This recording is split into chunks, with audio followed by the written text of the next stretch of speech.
Welcome to the CEO of Destiny podcast, where you will find the tools to fulfill the purpose of your generation and wildly succeed in the marketplace.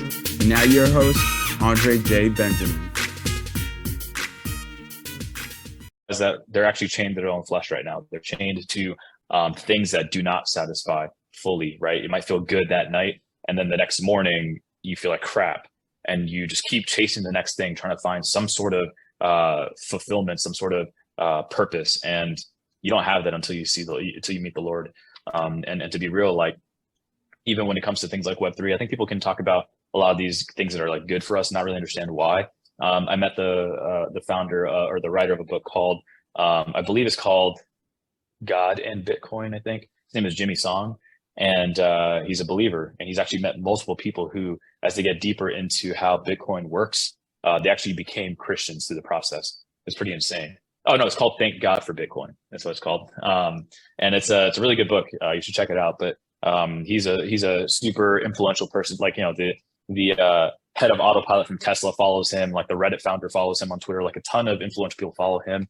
Super solid believer who lives here in Austin, Texas, and awesome dude. He's working with the government of El Salvador to make sure that Bitcoin can effectively become its national currency. But he truly believes that God's going to use technology to win more souls to the faith, which I'm really excited about. When you think of, as we're wrapping up, I want to, and you tell me how we are on time, because I just have a couple more questions. You're muted. My bad. So no worries. Like even as we were talking, I actually pushed my next meeting to another 30 minutes, so we're good. All right, perfect. So, okay, cool. So question, they had, you saw the, did you see the movie, did you see the movie, The First Black Panther? Did you see that movie? I did not, no. Okay. You know about Marvel, though. You're yeah. Okay. Sure. You said it's called The First White Panther? No. The movie, did you see the movie, The First Black Panther? It wasn't called The First I was Black like, Panther. It's just Black Panther. I thought you said, first I didn't hear you say black, I heard you say white. So I was like, The First White Panther, is that like a species or something? Or all right, I guess. No, I've never seen that. I've seen Black Panther, yeah. Okay, cool. What do you think was, because I asked this in real time when the movie was, big, and they were going on these press junkets and all this. And I just saw like they kept showing these crowds, and they're in Asian countries, they're in European countries, they're in, African, whatever. And people were just super hyped about the movie. What do you think resonated with people about that film? Yeah, I mean, I think having a sense of tribalism, right? Whether or not you want to actually call it that, like, I guess the reason why our crowdfunding campaigns did so well is because there were a ton of people in the Indian world who were rooting for me, a ton of people in the church world who were rooting for me, a ton of people from my high school who were rooting for me. And the similarity between those three different areas, I think people from my college, whatever, was that they had a sense of tribalism. Like, oh, that's it's like if you have a sports team that you love, like if you love the Seattle Seahawks, for example, like that's your tribe, right? Like that's what you're rooting for. And I think that one thing that I really appreciated about Black Panther was, well, first off, I think that America is not very cultural to begin with, as much as we want to be. We want to be a very multicultural type world, but it's like a lot of people are kind of just not, especially the silent majority.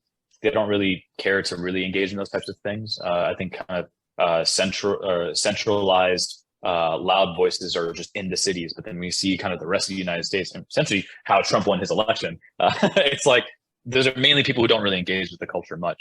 So one thing I appreciate of Black Panther is it gave you a sense of purpose to root for something, if that makes sense. And that exists in other ways, but in other stories, but a lot of it is still sort of has an underlying individualistic type root to it. Whereas with this, they added in a little bit more culture to it to show you kind of like the family behind it, and like the sort of the roots behind a lot of what was there. And so I think that what really a lot of people don't realize is that tribalism is good in a certain type of sense. Like I think it's important to still be united together. Like even one cool thing about being an American is part of our tribe is being multicultural, being aware of what other people, because you go to other countries, like you go to Spain and everything is Spanish culture. You go to India, everything's Indian culture. You go to China, everything's Chinese. And it's like, those aren't bad things in and of themselves, but when you go there, like there's no appreciation for any other culture if you're not part of that culture.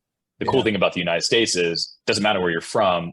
Our tribe, what we care about is the diversity aspect of it. And obviously you have the extremes where people don't like the diversity of it. So all to say, at least for me, one thing that really stood out was that sense of loyalty or devotion to a specific cause. That makes sense. I saw those are some excellent observations. So I also saw, I read a lot of people giving feedback of they wanted to see more of Wakanda. And that's kind of why I was asking the question, is because I think that why it resonated on a global level, and especially with this outcry of, can we get more films about Wakanda and all this, is because I think it was the first time in many years on screen that people had saw human relationship to technology not being dystopian. So they saw it being integrated in their regular life. They saw that the people there, they had the farming tribe, they had the people doing things, but they were using different types of technological advances as well. So they weren't being lorded over by the technology kind of being told what to do. The people were living their lives and they were using the technology to, you know, serve their purposes and make things more efficient. So I thought that was fascinating. And I was curious, someone, especially in the tech sector, and role. I think that technology actually does that already a lot more than we think, meaning the only reason why something like a TikTok can even exist is because it's on this form factor, right? Meaning if in order for me to appreciate or be able to use a TikTok type product by going to a specific movie theater that had it on a big screen or something like that, if that was what was required to get that type of app into the hands of people or to give people access to that, it wouldn't thrive as much as it does on a phone. And so it has to exist in a form factor, that already is integrated to society. Another example, I remember like a couple of days ago, I was on another podcast and they were talking about how like integration of technology into the current fabric of society. Like I remember, 15 years ago, even 10 years ago when I was, or I guess 8 years ago when I was doing the PhD at Georgia Tech and we were talking about autonomous cars, things like that. Back then, there was this whole thing of like, I think the movie iRobot came out a few years before that. And they had this thing called like a car matrix where all the cars on the road are able to perfectly kind of coordinate with one another for the perfect flow of traffic because they're part of this car matrix. All the cars are talking to each other, all that type of stuff. But in reality, when Elon Musk started creating Tesla, the reason why Tesla started thriving, was able to create full self-driving, was because it was aware of the fact that not everyone's going to have a smart car to start with. And we have to figure out where is society at today and how do we bring them step by step into a future, as opposed to pretending we could wipe all the cars off the planet and just start with this car matrix, start over. And I guess the point of what I'm trying to get at is when it comes to any type of technology that wants to find itself to become woven into the fabric of how society is today, first off, I would argue that all technology that is successful has to do that because we don't have a clean slate. Like even things like Airbnb, right? It's probably one of the most disruptive type technologies. And I say that, use that word very not trite, but very intentionally. Like Airbnb was so countercultural that most people resisted it like crazy. But then when the housing market crisis happened, people were like, crap, I need additional income. Like I have no way to rent this stuff out. No one wants to have anything to do with houses. And then Airbnb found out a way to ultimately disrupt the hotel industry and like repurpose houses for that. So it actually perfectly wove into our society. Likewise with Uber and Lyft, with the advent of the smartphone, now you can have this in your pocket and there's GPS data and all that type of stuff. Like so my point is, these companies could not exist in other contexts. It had to happen when it happened. Likewise, when it comes to any type of technology, if people say like things like TikTok, like a lot of people point their finger at TikTok to like make fun of it. There's a lot of things I actually think that TikTok did very cleverly, and TikTok is obviously now kind of realizing how addicting of a platform they built, and they're actually experiencing user churn because of its addictingness. What I mean by that is once a person realizes, crap, I just spent 8 hours scrolling, they then delete the whole app. Yep. And TikTok will start having people deleting the app. And so in order to prevent that, to have longevity, they incorporated this thing called digital well-being, where when you're on the app, you give yourself a timer to shut down the app within, you set the time, so either 45 minutes or an hour, whatever it is.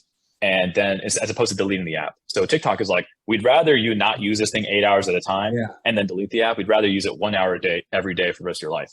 Right. So all I have to say, like, even things like TikTok, those aren't things that screw up the current society. These technologies can only thrive if it's woven into the fabric of current day society. So the reason why Immersed couldn't take off 5 years ago is because people didn't have that problem. There was no likewise moving. Exactly. And so for people to have a fear of, well, I don't want people to be stuck in their apartments and just have this headset on all day. And it's like, I don't want to live in the stacks like in Ready Player One. It's, dude, that's not where our world's headed. Our world's not like, in order to build a successful metaverse, it's going to have to be woven into society the way it is today. It's going to have to be a digital layer on top of what already exists, because you're right. Most people don't want to live in a dystopian, escapist type metaverse world. They want to integrate both. And so Immersed is focused on creating a complementary or supplementary type of virtual world where at the end, if you're at home in front of your computer screens and you're staring at your wall and like you're just doing your work day all day at your home office, at the end of the workday, you're ready to go hang out with your friends. Well, Immersed needs to create a product where maybe during your work hours, you have a headset on because that's already part of your workflow. And it's more compelling than just staring at your wall. And so when the workday is over, you take it off and spend time with your family and your friends. Where Zuckerberg is pushing a narrative where, well, we want people to like play basketball in VR and surf in VR. And it's like, I'd rather you do that in the real world. And I don't think you're not going to find utility there for a long time. Maybe for kids who, want to be, 6'8" like LeBron James, but they're not in the real world, and they want to do that in VR. Okay, maybe someday you'll see some of that like there. An escapist, like addition to I could never do this in real life, so I'm gonna go do this here. I definitely addition. It was funny because there's this game that's going crazy viral right now called Gym Class VR, and have you heard of this? It's literally millions of players right now in VR, like millions of daily active users using this in VR now, where everyone can dunk. And so what happens is you have your controllers and like you're just going up in VR and you're like dunking on this dude. And it's not normal basketball. This is more like slam ball. Slam ball's fun, but it didn't replace the NBA. Street ball was fun. It did not replace the NBA. And you go to Sky Zone and you have like it's the same. It's just a virtual version of Sky Zone, right? You have these trampolines and you dunk on people, but you do it in VR, and it's you don't get physically tired nearly as much. And it's fun, dude. The smack talk on there is so bad. It's so bad. It's like you've probably seen your kids play video games. You hear people cursing online. Oh crap! I don't want my kids to listen to that. Yeah, it's a bunch of that crap. It's so bad, bro. So if you go to TikTok and type in Gym Class VR, little kids are cursing each other out, just like mother effer, like just like dunk on each other. It's so bad, man. The point is, I don't believe that a lot of these things are going to replace the real world version of it. If the real world version of it is already enjoyable and convenient. But if it's inconvenience or it's not, or it's unpleasant, I think the virtual version of it will replace it. And I think it should replace it, because if it is a better version of it, then it should. So when you just alluded to how TikTok had to put in some more guardrails because they saw that they were having churn because people were like, I'm out. Like this has destroyed my life. Now it's interesting that one of the founders in the article had talked about how they kind of made the app knowing that there were broken people and wanted to kind of capitalize off that. But then it's kind of like once it indexed to the point where they, lost users, it's like, oh, wait a minute, come back. What do you think are some ways that people who are developers, so the developers that are watching this show right now that are saying, man, what could I do to gamify or to incentivize almost that combination or hybrid of, you spend time in here, but we also incentivize you to go get into the real world and go get outside, get fresh air, go connect with the people. Yeah. Thank you for listening to today's episode. Do us a favor. If this was useful in any way for you, please go to iTunes and leave us a review. Reviews will allow others to easily discover the podcast. If you'd like more information and to receive a free download, Rediscover Your Destiny, go to ceoofdestiny.com. Thanks again, and tune in next time.